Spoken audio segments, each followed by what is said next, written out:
Los cristianos somos llamados al estudio de la Biblia.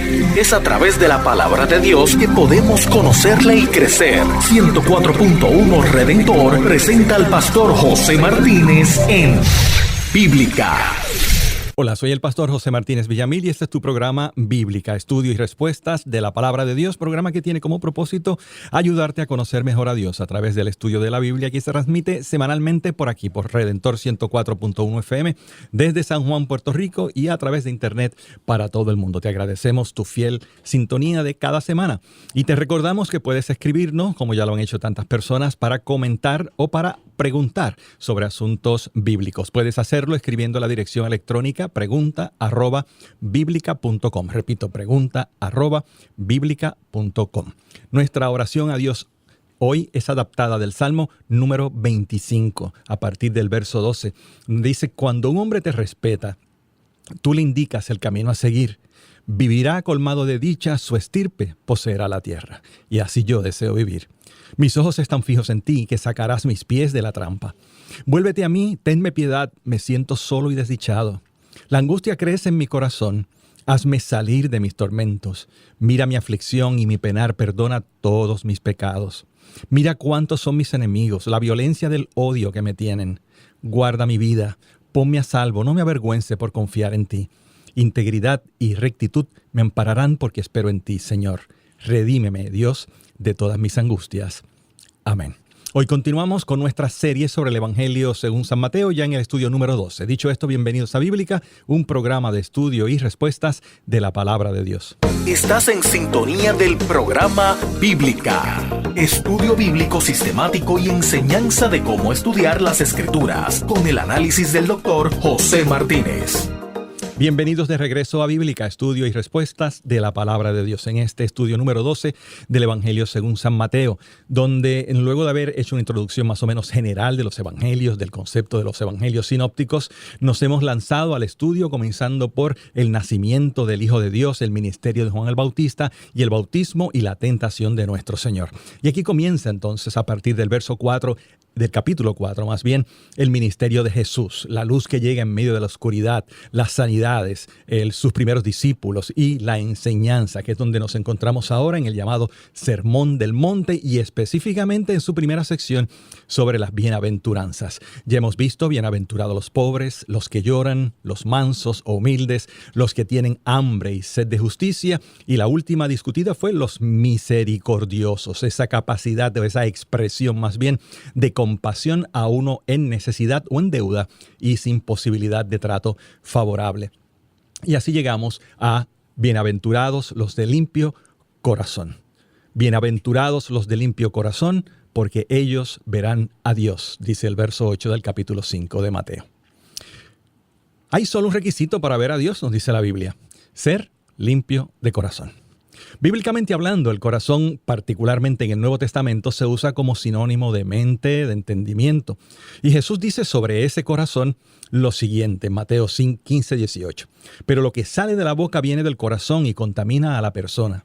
Porque del corazón salen los malos pensamientos, los homicidios, los adulterios, la inmoralidad sexual, los robos, los falsos testimonios y las calumnias.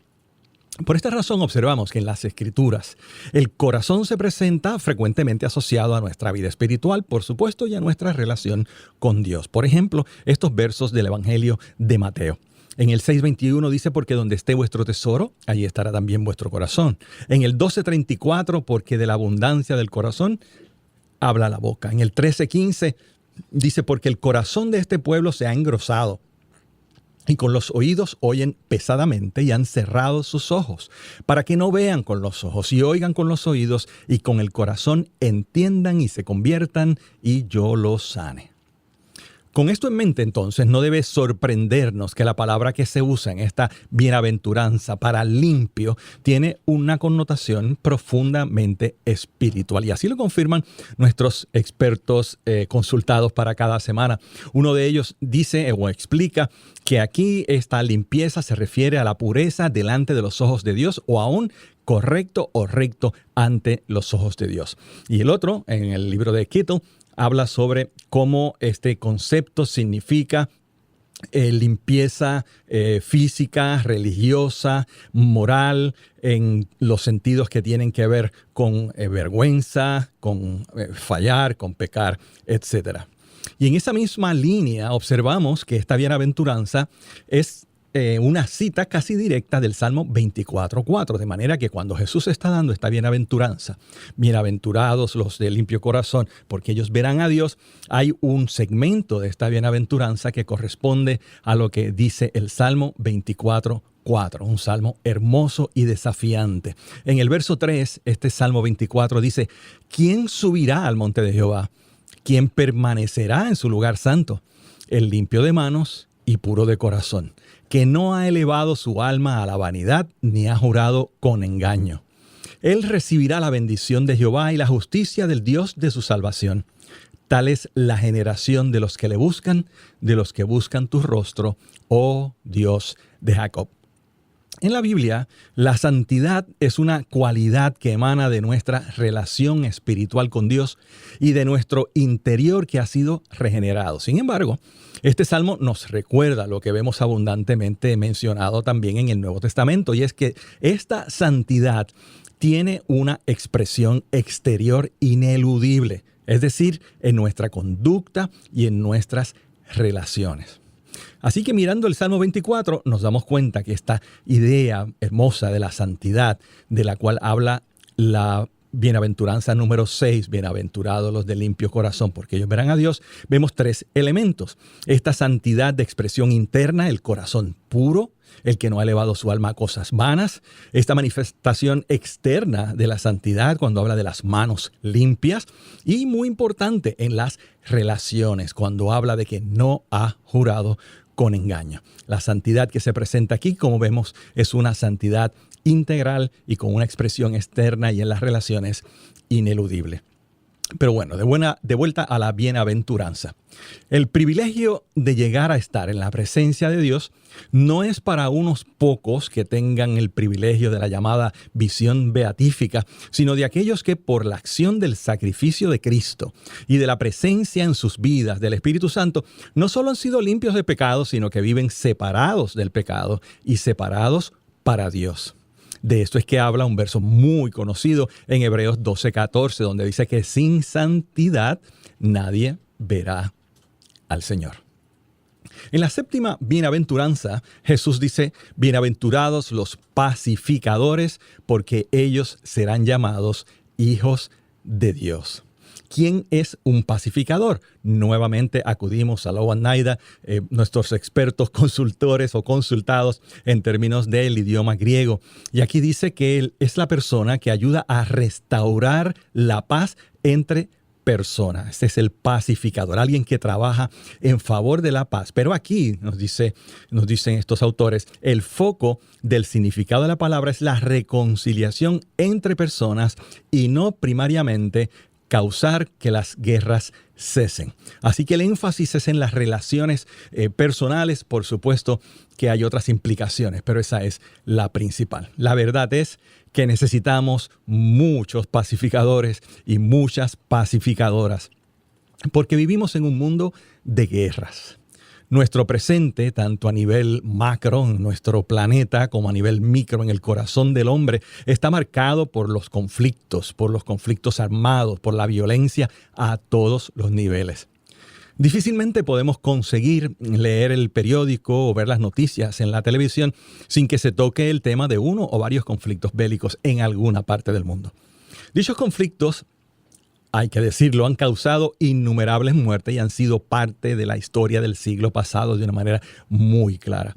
16 millones de personas fallecidas en la Primera Guerra Mundial y 55 millones de personas fallecidas en la Segunda Guerra Mundial. Actualmente se sigue gastando una cantidad impresionantemente grande de dinero. Se calcula que 1.2 trillones se gastan anualmente en armamentos, ejércitos, guerras cada año. Esto resulta ser más o menos unos $2 millones por minuto. La falta de paz al nivel internacional nadie la puede poner en duda. Lo que no debemos olvidar es que esta falta de paz abarca no solo naciones, sino también familias e individuos.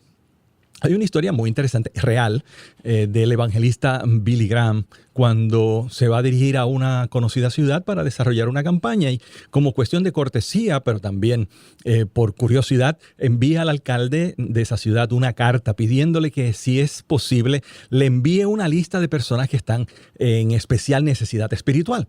Y a vuelta de correo, el alcalde de la ciudad le envió el directorio telefónico, la guía telefónica de toda la ciudad, como diciendo, todos necesitamos a Dios. Y por eso es que hace falta pacificadores que en el nombre de Cristo anuncien la paz que solo puede dar Dios. Jesús dijo, la paz les dejo, mi paz les doy. Yo no se la doy a ustedes como la da el mundo. No se angustien, ni se acobarden. Y en Isaías se nos habla de una paz completa. En el 26:3 del profeta Isaías se dice, tú guardarás en completa paz a aquel cuyo pensamiento en ti persevera, porque en ti ha confiado. Y en Filipenses se habla también de una paz, pero esa paz sobrenatural. Y la paz de Dios, que supera toda inteligencia, custodiará sus corazones y sus mentes en Cristo Jesús. Filipenses 4:3. Si algo sabemos de un repaso de la historia humana, es que no solamente ha habido guerras sin fin, sino que también los intentos de lograr una paz a nivel mundial han sido infructuosos. Una fuente que leí hace años decía que desde el año 1500 a.C. hasta más o menos el año 1860 después de Cristo, se habían firmado más de 8,000 tratados de paz y su duración promedio fue de 12 años. Un indicio evidente y contundente de la falta de paz en el mundo que surge de la falta de paz en el corazón del ser humano. Al final del siglo XIX, cuando los adelantos en la industria, en la ciencia y en la tecnología parecían augurar un siglo XX de oro, la llegada del nuevo siglo dejó un sinnúmero de pensadores y filósofos desilusionados con la realidad humana de estas dos guerras mundiales, dos guerras a nivel global que convencieron al más grande de los escépticos de la maldad humana y de que las guerras continuarían con nosotros. Bienaventurados los pacificadores, dice Jesús. El presidente de los Estados Unidos, Woodrow Wilson, protagonista en la creación de la Liga de las Naciones, estamos hablando de los primeros 20 años del siglo XX, esta Liga de las Naciones, de paso, fue la precursora de las Naciones Unidas, pues el presidente Woodrow Wilson de los Estados Unidos de Norteamérica dijo en el 1919, el año en que esta organización es creada, la Liga de las Naciones, él decía, la Liga de las Naciones es la única esperanza de la humanidad. Y todos sabemos lo que sucedió después, la Segunda Guerra Mundial. Se crea la ONU, a la que no le ha ido demasiado mejor. Aunque necesarios, estos acuerdos y esfuerzos no lograron lo que el temor a una destrucción nuclear global consiguió. Así lo dijo Winston Churchill ante el Parlamento inglés en el año 1955, mientras defendía la producción de armas nucleares. Dijo así, la seguridad será hija del terror y la supervivencia hermana gemela de la aniquilación. Ante todo esto, Jesús dice, bienaventurados los pacificadores. Personalmente, pude vivir algo de la ironía en la búsqueda de la paz en un viaje a la ciudad de Bogotá hace ya bastantes años, 30 años, 1985. En aquel entonces, hacían apenas unos meses que en la guerra contra el narcotráfico, el Palacio de Justicia colombiano había sido parcialmente destruido. Y era una escena deprimente. En la parte del frente de este majestuoso edificio se podía leer, y aún hoy se puede leer, esta frase, irónica, tomando todo esto en cuenta. Colombianos, las armas os han dado la independencia, las leyes os darán la paz. Ante todo esto, el contraste y el poder de las palabras de Jesús, bienaventurados los pacificadores, porque ellos serán llamados hijos de Dios. Los cristianos, hijos del Dios de paz, hemos sido encomendados por nuestro Señor a ser pacificadores. No olvidemos que nuestro papel en este sentido es primordialmente espiritual y en el contexto específico también de la vida y ministerio de la iglesia. Somos llamados a procurar la reconciliación del hombre con Dios, por supuesto. También somos llamados a promover y favorecer también una vida de paz entre los creyentes. Porque será muy difícil para una iglesia conflictiva y belicosa servir de agente de paz en un mundo en conflicto. Es una tristísima realidad que primero necesitemos del ministerio pacificador entre miembros del cuerpo de Cristo antes de intentar ser agentes de paz hacia afuera, hacia el mundo.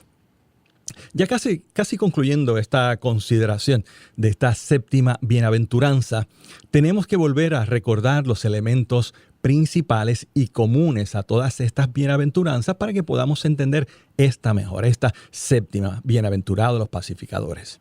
Primero, su dimensión espiritual. Esta bienaventuranza, como ya hemos dicho varias veces, igual que las demás, fue dirigida particularmente a los discípulos de Jesús, de modo que somos nosotros, sus descendientes espirituales, los responsables de actuar. Si es que vamos a tener alguna esperanza de paz en una acción pacificadora, esta vendrá principalmente de la intervención de nosotros los creyentes con nuestro ejemplo, con nuestra práctica y con nuestra acción. Segundo, su connotación escatológica. Lo hemos dicho desde el principio. Todas estas bienaventuranzas apuntan al final de los tiempos. La paz verdadera y total, hay que decirlo, solo llegará con la manifestación plena del reino de Dios al final de los tiempos. La falta de paz con Dios es la raíz de esta y tantas otras expresiones de violencia y de guerra. El problema fundamental es la falta de paz espiritual, de paz con Dios. A esto, las palabras de Jesús: la paz les dejo, mi paz les doy. Yo no se la doy a ustedes como la da el mundo. Palabras hermosas de nuestro Maestro. Deseo terminar con un conocido pasaje que podríamos decir que está asociado a esta bienaventuranza. Me refiero a 2 Corintios 5, 18 al 20, que habla del ministerio reconciliador de nosotros los creyentes. 2 Corintios 5, 18. Todo esto proviene de Dios, quien por medio de Cristo nos reconcilió consigo mismo y nos dio el ministerio de la reconciliación. Esto es, que en Cristo Dios estaba reconciliando al mundo consigo mismo, no tomándoles en cuenta sus pecados y encargándonos a nosotros el mensaje de la reconciliación. Así que somos embajadores de Cristo, sigue diciendo el apóstol Pablo, como si Dios los exhortara a ustedes por medio de nosotros. En nombre de Cristo les rogamos que se reconcilien con Dios. El principio de la paz nace en un corazón que se ha reconciliado con su Creador. Y así podemos, como dice en Hebreos 12:14, procurar la paz unos con los otros. Procuren la paz con todos, y ahí sigue diciendo, y la santidad sin la cual nadie verá al Señor. Mantengamos la paz que el Espíritu Santo ha producido en su iglesia. Anunciemos la paz personal y espiritual que solo puede darse cuando el ser humano está reconciliado con Dios. Como dice en Romanos capítulo 5 y verso 1, en consecuencia, ya que hemos sido justificados mediante la fe, tenemos paz con Dios por medio de nuestro Señor Jesucristo. Paz con Dios por medio de nuestro Señor Jesucristo. Bienaventurados los pacificadores, que pueden ser pacificadores porque primero han encontrado la paz con Dios por medio de nuestro Señor Jesucristo. Amén. Continuaremos luego de una pausa musical. No te retires, disfruta y te esperamos en breve. Esto es Bíblica. Sigue en sintonía del programa radial que te brinda herramientas para estudiar y comprender las Escrituras. Bienvenidos de regreso a Bíblica, estudio y respuestas de la Palabra de Dios. Y antes de continuar con nuestro estudio del Evangelio de Mateo, específicamente las bienaventuranzas, tenemos varios anuncios muy importantes. Por supuesto, primero, recordarles que pueden sintonizar el programa Pensando en Voz Alta, martes a las 5 y a las 9 de la mañana. Es un programa de reflexión teológica. Pues bien, volvemos a Mateo y volvemos a nuestras bienaventuranzas. Y ya estamos al final. Es la octava bienaventuranza y el Señor Jesús habla de los perseguidos. A partir del verso 10 de Mateo 5, así dicen las palabras de Jesús. Dichosos los perseguidos por causa de la justicia, porque el reino de los cielos les pertenece. Dichosos serán ustedes cuando por mi causa la gente los insulte, los persiga y levante contra ustedes toda clase de calumnias. Alégrense y llénense de júbilo porque les espera una gran recompensa en el cielo. Así también persiguieron a los profetas que los precedieron a ustedes. Felices son aquellos que son perseguidos porque hacen lo que Dios quiere, como traduce uno de nuestros expertos consultados. Aquí, por supuesto, estamos hablando de una persecución que se considera como un privilegio y que es causada por la fidelidad a Dios, por hacer lo correcto, por hacer lo que Dios pide. El llamado instinto de conservación parece ser una de nuestras fuerzas naturales más poderosas. El diseño de nuestro cuerpo es uno que nos protege del dolor con sinnúmero de terminaciones nerviosas y de reflejos que en ciencia se llaman primitivos, automáticos. Nada parece más natural que huir del dolor cuando se presenta en nuestra vida, sea tocar una hornilla, sea pincharnos con un alfiler. Traemos esa forma de pensar del plano físico al plano espiritual, a la vida cristiana, cuando somos confrontados con palabras como las de Jesús en Mateo 5:12. Bienaventurados los perseguidos. Y aún sabiendo que esa experiencia de persecución muy extraña en cualquiera de sus formas en nuestro país, es importante recordar lo que está pasando en el resto de la iglesia en el mundo y lo que Jesús dice sobre este privilegio. Jesús está hablando, por supuesto, de la opresión y de la persecución por motivos relacionados a nuestra fidelidad a Él, a Jesucristo, a su reino.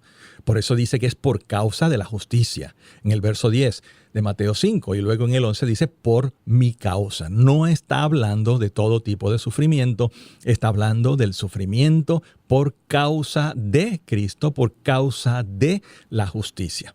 El apóstol Pedro, escribiendo unos 30 años después a una iglesia que comienza ya a experimentar los aires tempranos de persecución, aclara lo siguiente.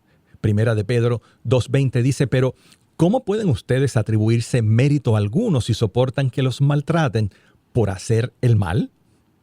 En cambio, si sufren por hacer el bien, eso merece elogio delante de Dios. Para esto fueron llamados, porque Cristo sufrió por ustedes dándole ejemplo para que sigan sus pasos. Ahora bien, la expresión de la oposición, dejémoslo claro, la expresión de la oposición al Evangelio es ineludible. En la Biblia está muy claro en varios lugares que aquellos que deseamos servir a Dios de una forma u otra experimentaremos oposición, opresión o hasta persecución. Así lo puso el apóstol Pablo en 2 de Timoteo 3:12.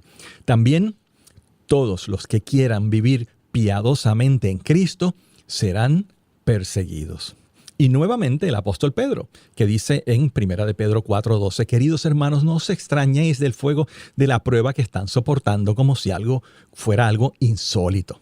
Al contrario, alégrense de tener parte en los sufrimientos de Cristo, para que también sea inmensa su alegría cuando se revele la gloria de Cristo. Dichosos ustedes si los insultan por causa del nombre de Cristo, porque el glorioso Espíritu de Dios reposa sobre ustedes. Que ninguno tenga que sufrir por asesino, por ladrón o delincuente, ni siquiera por entrometido. Pero si alguien sufre por ser cristiano, que no se avergüence, sino que alabe a Dios por llevar el nombre de Cristo. Hermoso. Es inevitable la oposición cuando vivimos la vida cristiana, porque la vida del reino de Dios, que se supone que es la vida que en su ética representa las bienaventuranzas, es una colisión de frente, frontal, entre dos sistemas de valores irreconciliables entre sí. Los valores del reino de Dios, los valores de una sociedad, del mundo, que son contrarios a Dios. Claro, ¿se podría evitar este tipo de reacción negativa contra el pueblo de Dios, contra los cristianos? Sí, se puede evitar alterando el contenido del mensaje. Sobre eso dice Jesús en Lucas 6:26, «Ay de vosotros cuando todos los hombres hablen bien de vosotros, porque así hacían sus padres con los falsos profetas». El mensaje claro del Evangelio conlleva oposición. No ver oposición pudiera implicar que el mensaje ha sido adulterado. Fuertes palabras. Eso lo vivió el apóstol Pablo con el tema de su predicación del Evangelio a los gentiles y la circuncisión.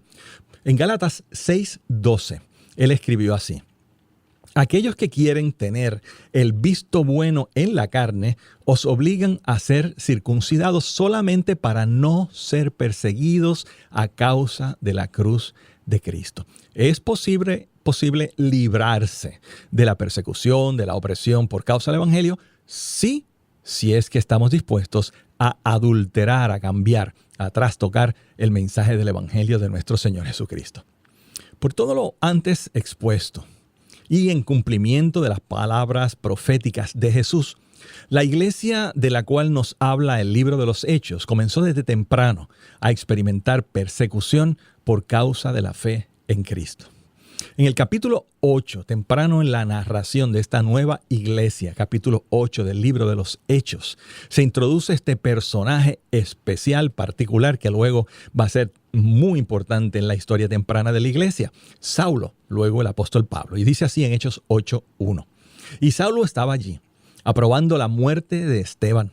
Aquel día se desató una gran persecución contra la iglesia en Jerusalén y todos, excepto los apóstoles, se dispersaron por las regiones de Judea y Samaria. Unos hombres piadosos sepultaron a Esteban e hicieron un gran duelo por él. Saulo, por su parte, causaba estragos en la iglesia. Entrando de casa en casa, arrastraba a hombres y mujeres y los metía en la cárcel». Y más adelante en el libro de los Hechos, en el capítulo 12, se sigue explicando este tipo de evento. Dice: «En ese tiempo el rey Herodes hizo arrestar a algunos de la iglesia con el fin de maltratarlos. A Jacobo, hermano de Juan, lo mandó matar a espada. Al ver que esto agradaba a los judíos, procedió también a prender a Pedro». Y fue la experiencia del apóstol Pablo, ese que antes perseguía, que luego se convierte en perseguido. Dice, como unos 20 años, quizás un poco más después de él ser el perseguidor y el responsable de la muerte de Esteban, escribe lo siguiente a los Corintios en su segunda carta, capítulo 11, verso 25. Él cuenta: «3 veces me golpearon con varas, una vez me apedrearon, 3 veces naufragué y pasé un día y una noche como náufrago en alta mar. Mi vida ha sido un continuo ir y venir de un sitio a otro en peligros de ríos, peligros de bandidos, peligros de parte de mis compatriotas, peligros a manos de los gentiles, peligros en la ciudad, peligros en el campo, peligros en el mar y peligros de parte de falsos hermanos». La persecución es resultado inevitable de una predicación transparente y sincera del Evangelio del Reino de Dios. ¿Cómo reaccionar ante esta realidad de la persecución o de la opresión? También la bienaventuranza habla de eso. Dice: «Alégrense» en el verso 12 de Mateo 5 «y llénense de júbilo, porque les espera una gran recompensa en el cielo. Así también persiguieron a los profetas que los precedieron a ustedes». Juan y Pedro, en un capítulo, más bien en una escena más interesante, en el capítulo 5 del libro de los Hechos, luego de haber sido castigados, el verso 41 de Hechos 5 dice: «Así pues los apóstoles salieron del consejo llenos de gozo por haber sido considerados dignos de sufrir afrentas por causa del nombre». Así que cuando Jesús dice, bienaventurados cuando sois perseguidos por mi causa, alégrense, llénense de júbilo, pues Juan y Pedro pusieron eso en práctica apenas unos meses después. Y lo mismo vemos ya en el comienzo de la iglesia filipense, cuando Pablo y Silas son encarcelados, castigados, latigados y cantan a la medianoche. Pablo nuevamente en 2 Corintios 12:10 dice, por eso me regocijo en debilidades, insultos, privaciones, persecuciones y dificultades que sufro por Cristo, porque cuando soy débil, entonces soy fuerte. Nuevamente Pedro escribe, no vuelvan mal por mal, ni insulto por insulto, más bien bendigan, porque para esto fueron llamados, para heredar una bendición.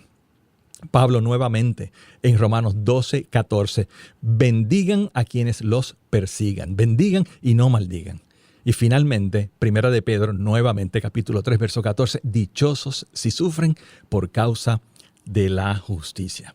De manera que en esta bienaventuranza nuevamente sorprendente, nuevamente contrario a la ética, a la sociedad, a la cultura del mundo secular, se nos advierte que la persecución va a venir, que aquellos que son perseguidos por causa del Señor Jesucristo y de su reino son bienaventurados, son bendecidos. Dios les tiene reservada una especial recompensa para ellos al final de los tiempos. Pero interesantemente, y parte muy importante de la actitud cristiana frente a la persecución, es estas instrucciones que dan Jesús, que da Pedro, que da Pablo, y es a aquellos que nos persiguen, nosotros nos toca orar por ellos, nos toca bendecirlos a ellos, nos toca no pagar mal por mal. Ahora bien, ¿por qué alegrarse cuando uno es perseguido? ¿Cómo es posible que se espere júbilo a aquellos que están siendo castigados físicamente, a aquellos que están perdiendo sus propiedades? Jesús lo dice. Mateo 5:12 dice, alégrense y llénense de júbilo porque les espera una gran recompensa en el cielo. De eso hablábamos apenas hace un minuto. También sigue diciendo el Señor, así también persiguieron a los profetas que los precedieron a ustedes. Y aquí hay algo increíblemente maravilloso y poderoso. No solo es la recompensa que recibiremos de Dios, sino el hecho de que nuestra persecución es un reflejo de un trato igual a nosotros en la iglesia de Cristo que el que se dio a los profetas del Antiguo Testamento.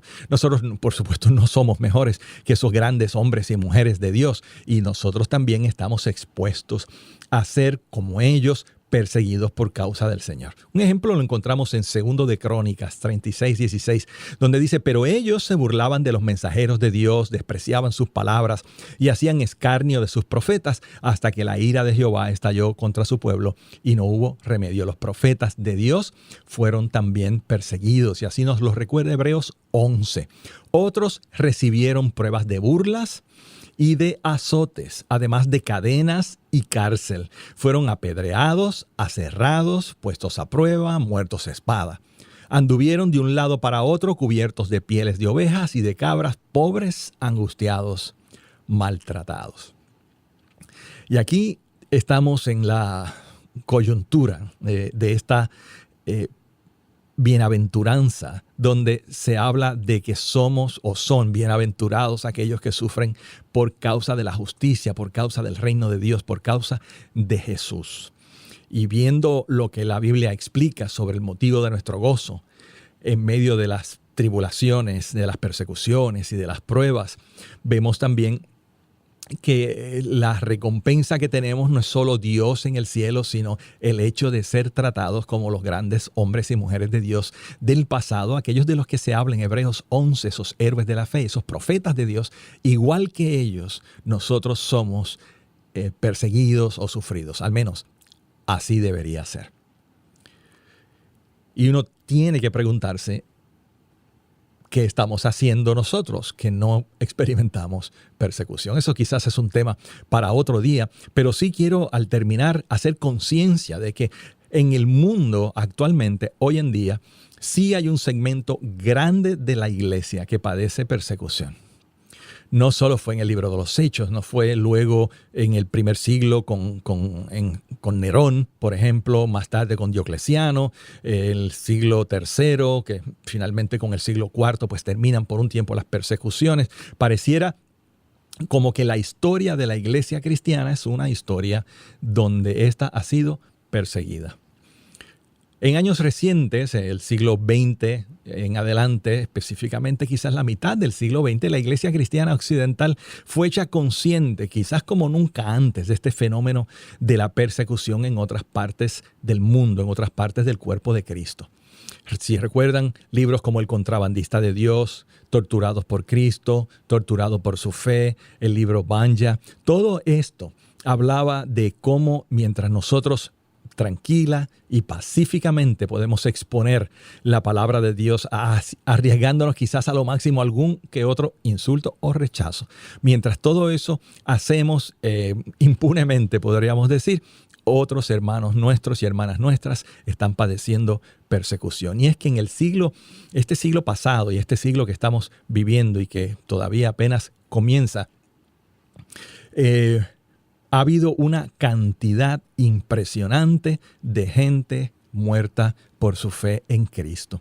Solamente desde el 1917 al 1953, probablemente unos 30 millones de creyentes fueron muertos por la fe y otro tanto fueron encarcelados.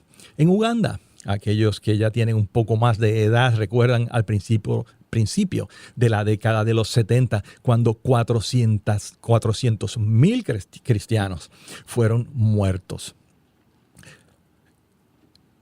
La cantidad de muertos por causa de la fe es altísima hoy en día. Y las estadísticas nos dicen que mientras en el año 1900, al comienzo del siglo XX, eran 35,000 anuales, esto se ha multiplicado, llegando a por lo menos, los cálculos varían, a 100,000 hermanos nuestros perseguidos por causa de la fe. Si incluimos aquí no solo los muertos, sino los encarcelados, los que tienen que abandonar su tierra, definitivamente cientos de miles por causa de su fe. Y es que han muerto más por la causa de Cristo. Nuestros hermanos del siglo XX y principios del siglo XXI han sufrido más y han sido más perseguidos que los otros 19 siglos de la iglesia. Así que en estas bienaventuranzas donde el Señor Jesús nos está dando esta cátedra de la ética que corresponde a los seguidores suyos en el reino de Dios, también se nos explica cómo debemos vivir y qué debemos esperar de un mundo sin Dios. Y ante esa realidad se supone que inevitable de la persecución o de la opresión, el Señor dice: bienaventurados cuando ustedes sean perseguidos por mi causa, alégrense, porque así persiguieron a los profetas. Que el Señor nos dé la entereza, la fuerza, la fidelidad para, si nos llega el momento, ser igualmente fieles ante esa cantidad de pruebas. Amén. Bendiciones para todos. Estuvo en sintonía de Bíblica. Puede escribir sus preguntas a pregunta@biblica.com. Será hasta el próximo lunes.